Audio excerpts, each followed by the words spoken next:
Voilà, on est dans les merveilles de la vérité. Je vais faire un abrégé de la prédication que le pasteur a fait aujourd'hui à l'église et qui s'adresse aux hommes. Je vais l'appeler Marie, aimez-vous femmes. Donc en fait, on va commencer par l'éducation pour rappeler que ce qu'on fait, forcément l'enfant peut le répéter. Alors à la maison, l'homme, il a le rôle en fait de l'autorité. Il a le rôle d'autorité et forcément de responsabilité.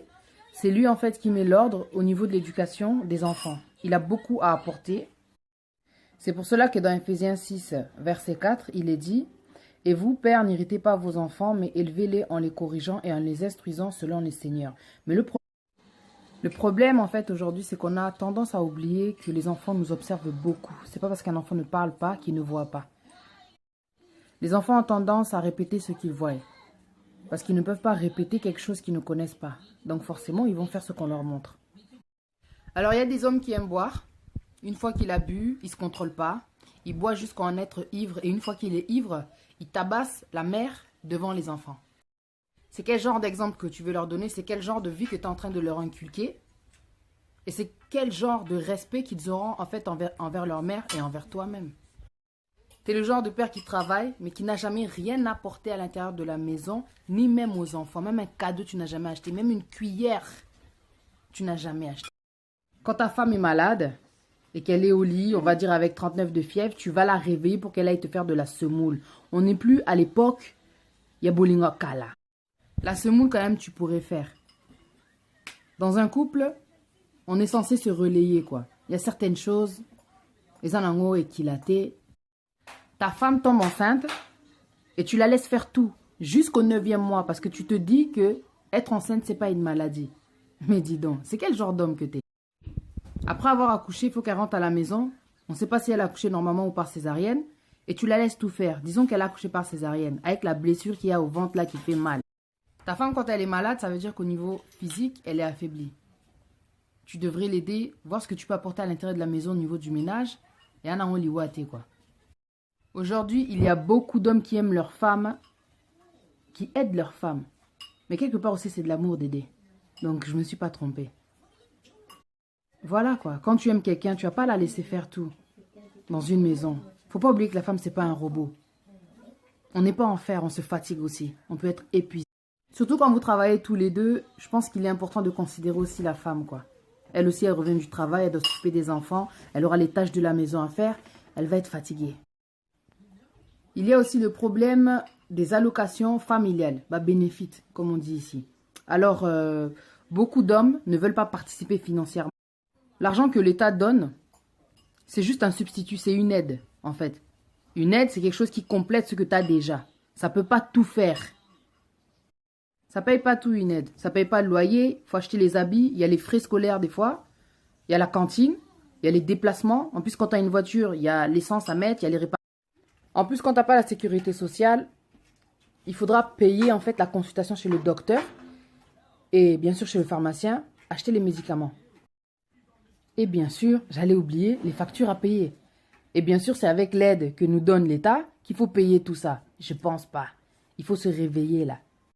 Le pire dans tout ça, ce sont les mecs qui font des projets sur l'argent que la femme a de la part du gouvernement. Non. Il ouvre grand sa bouche pour dire ce sont aussi mes enfants. Il faut que je profite aussi de cet argent. Respect aux hommes qui ne calculent même pas cette petite somme-là qu'on reçoit de la part du gouvernement.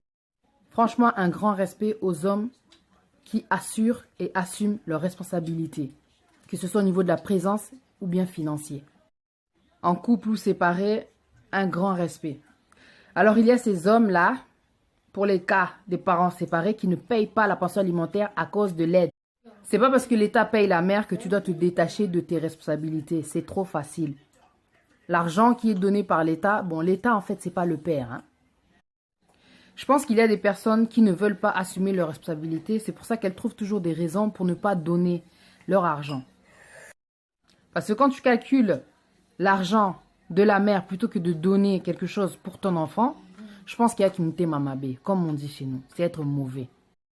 Donc récapitulons un peu en gros dans tout ce que j'ai dit. Dans la relation, en fait, tu sers à quoi? Parce que tu n'apportes pas grand-chose en fait. Quand on aime quelqu'un, on est censé le lui montrer. Et vous voyez ce genre de choses-là, ça peut tuer un mariage, ça peut tuer aussi une relation. alors apporter un petit plus. Tu vois, si tu es le genre d'homme qui aime beaucoup ta femme, qui aide beaucoup ta femme, dis-toi que quand tu n'es pas là, elle regrette ton absence. Tu n'as même pas aidé. Pendant un temps, j'étais chez une amie et son mari était en voyage. Elle parlait beaucoup de son mari parce qu'il aidait beaucoup dans la maison. Tu sentais que le mari était tellement nécessaire. Au niveau de l'infidélité, j'ai pas envie de trop parler, sinon la vidéo, elle va prendre 1 heure. Comme a dit le pasteur, je pense que quand on aime quelqu'un, on ne voit que cette personne-là, quoi, c'est tout.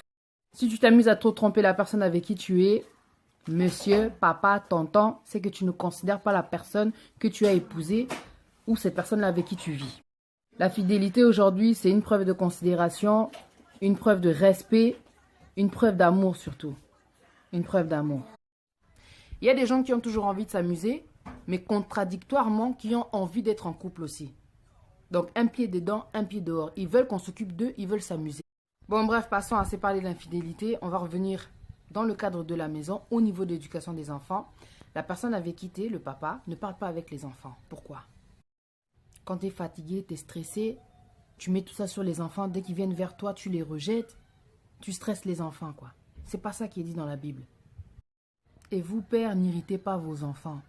Quand tu rentres le soir aussi, c'est l'heure de dormir pour les enfants. Tu ne fais pas la prière avec eux. Tu vas directement dormir. N'oublie pas qu'ils t'observent. Tout ce que tu fais, ils vont le faire, malheureusement.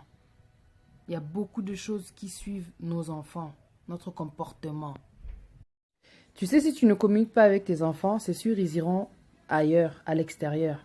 Mais on ne connaît pas le cœur des gens. Fais attention. Passe du temps avec tes enfants. Apprends à les connaître, à savoir qui ils sont vraiment, à comprendre leur comportement, leur influence, savoir avec qui ils traînent. C'est important tout ça. Parce que tu n'as pas fait tes enfants pour qu'ils remplissent la maison. Tu n'as pas fait tes enfants juste pour la maman, pour qu'elle les éduque. C'est pas à elle de tout faire. Je le répète encore une fois, c'est pas un robot. Tu as aussi un rôle dans l'éducation de tes enfants, ça c'est sûr. Tu as un rôle dans la maison. Ça c'est obligé. Et tu as un rôle surtout dans la vie de ta femme. Lui montrer l'amour. Et tu vois, c'est par ces petites choses qu'on ressent l'amour. C'est par ces petites choses qu'on renforce aussi la relation, en fait. Crois-moi. Dans ces pays dans lesquels on vit, on est obligé de s'adapter. On est obligé de s'adapter. On ne peut plus croiser les bras et laisser l'autre tout faire. C'est pas juste. Il y a combien de couples, quand tu regardes autour de toi, qui se sont séparés pour ces petites choses-là. Ces petites choses qu'on peut éviter, franchement. Ça fait beaucoup de vidéos au final, hein. Mais de 10 secondes, quand tu regroupes tout ça, ça doit faire 5 minutes. 5 minutes dans une vie, c'est rien, quoi. Si on peut changer, essayer de renouveler ses pensées, c'est pas mauvais. Après tout, c'est pour la bonne cause, hein. C'est pour les gosses, c'est pour la vie de famille, c'est pour le couple. C'est pour qu'on s'améliore, quoi. Pour éviter les divorces, séparations, là. Donc voilà, c'était Pati Nzambe, Queen P. J'espère en tout cas que vous avez compris le but du message et le sujet, quoi. À bientôt.